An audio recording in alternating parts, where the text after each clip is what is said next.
ओम शांति। 6 मई 1971 अव्यक्त बाप दादा मधुबन।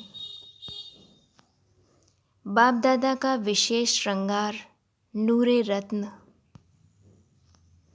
आज रत्नागर बाप अपने रत्नों को देख हर्षित हो रहे हैं। देख रहे हैं कि हर एक रत्न यथाशक्ति पुरुषार्थ कर आगे बढ़ रहे हैं। हर एक अपने आप को जानते हो कि हम कौन सा रत्न हैं। कितने प्रकार के रत्न होते हैं? 8 रत्न। आप कितने नंबर के रत्न हो? हीरे के संग रहे हीरे समान नहीं बने हो। रत्न तो सभी हो, लेकिन एक रत्न है जिनको कहते हैं नूरे रत्न। तो क्या सभी नूरे रत्न नहीं हो?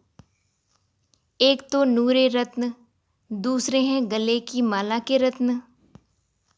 तीसरी स्टेज क्या है जानते हो? तीसरे हैं हाथों के कंगन के रत्न। सभी से फर्स्ट नंबर है नूरे रत्न। वह कौन बनते हैं? जिनके नैनों में सिवाय बाप के और कुछ भी देखते हुए भी देखने में नहीं आता है। वह है नूरे रत्न। और जो अपने मुख से ज्ञान का वर्णन करते हैं, लेकिन जैसा पहला नंबर सुनाया कि सदैव नैनों में बाप की याद, बाप की सूरत ही सभी को दिखाई दे, उसमें कुछ कम है। वह गले द्वारा सर्विस करते हैं, इसलिए गले की माला का रत्न बनते हैं।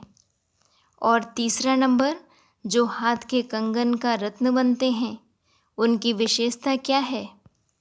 किस न किस रूप से मददगार बनते हैं। तो मददगार बनने की निशानी यह बाहों के कंगन के रत्न बनते हैं। अब हर एक अपने से पूछे कि मैं कौन सा रत्न हूँ?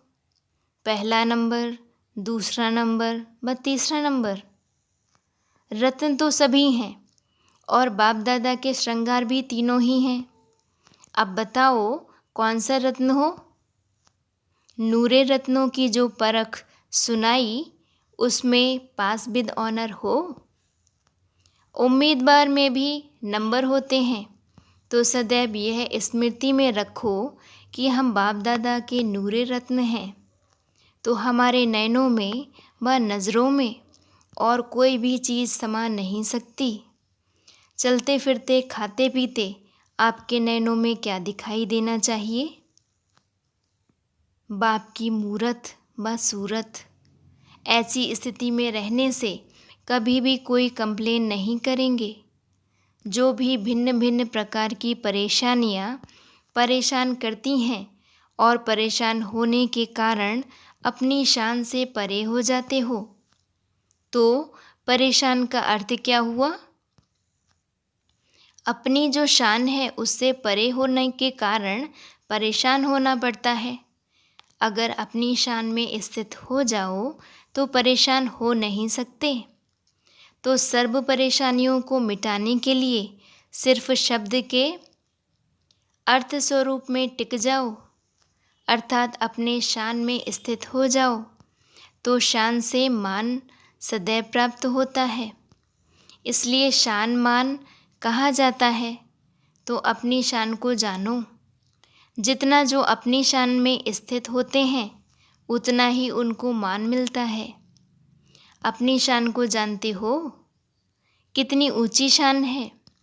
लौकिक रीति भी शान वाला कभी भी ऐसा कर्तव्य नहीं करेगा जो शान के विरुद्ध हो। अपनी शान सदैव याद रखो, तो कर्म भी शानदार होंगे और परेशान भी नहीं होंगे। तो यह सहज युक्ति नहीं है परेशानी को मिटाने की? कोई भी बुराई को समाप्त करने के लिए बाप की बड़ाई करो। सिर्फ एक मात्रा के फर्क से कितना अंतर हो गया है। बुराई और बड़ाई, सिर्फ एक मात्रा को पलटना है। यह तो 5 वर्ष का छोटा बच्चा भी कर सकता है। सदैव बड़े से बड़े बाप की बड़ाई करते रहो। इसमें सारी पढ़ाई भी आ जाती है। तो यह बाप की बड़ाई करने से क्या होगा? लड़ाई बंद। माया से लड़ लड़ कर थक गए हो ना?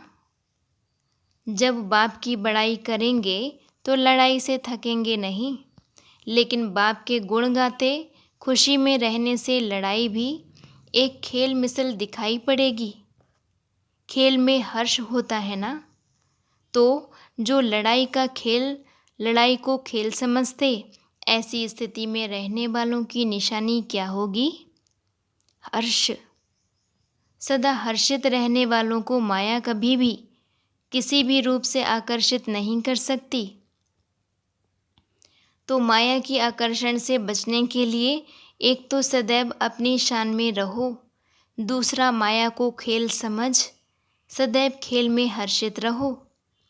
सिर्फ 2 बातें याद रहें तो हर कर्म यादगार बन जाए। जैसे साकार में अनुभव किया, कैसे हर कर्म यादगार बनाया, ऐसे ही आप सभी का हर कर्म यादगार बने, उसके लिए 2 बातें याद रखो, आधार मूर्त और उद्धार मूर्त। यह दोनों बातें याद रहें तो हर कर्म यादगार बनेगा। अगर सदैव अपने को विश्व परिवर्तन के आधार मूर्त समझो तो हर कर्म ऊंचा होगा। फिर साथ साथ उदार चित्त अर्थात सर्व आत्माओं के प्रति सदैव कल्याण की भावना वृत्ति दृष्टि में रहने से हर कर्म श्रेष्ठ होगा। तो अपना हर कर्म ऐसे करो जो यादगार बनने योग्य हो। यह फॉलो करना मुश्किल है क्या?